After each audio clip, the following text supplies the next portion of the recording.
Ano nga ba ang natagpuan nila sa ilalim ng The Great Pyramid sa Egypt? Mga kaibigan, nitong mga nakaraang araw ay naging usap-usapan sa internet ang isang dokumento na pinablish ng mga scientist na sina Filippo Bayonde at Corrado Malanga na naglalaman di umano ng ebidensya ng malalaking estruktura na matatagpuan sa ilalim mismo ng The Great Pyramid of Giza sa Egypt. Ayon dito, ang mga gusaling ito raw ay may habang 600 kilometers pa ilalim sa lupa ng kinatatayuan ng mga pyramid at nadiskubre sa kanilang radar equipments na ang mga to ay pinapalibutan ng Tesla coils na nagsisilbing electric power supply ng kung anumang advanced na teknolohiya noong unang panahon. Kung ito man ay mapapatunayan, ibig sabihin, ginawa ang The Great Pyramid upang magsilbing power source ng isang napaka-advanced na sibilisasyon noong mga panahong yun.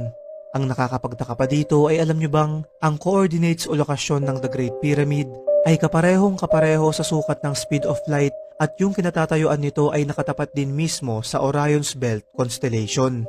Hanggang ngayon nga ay isang hiwaga sa atin kung sino nga ba talaga ang gumawa ng gusaling ito at hindi pa natin ito nasasagot ay meron na namang panibagong nadiskubring hiwaga na matatagpuan naman sa ilalim nito.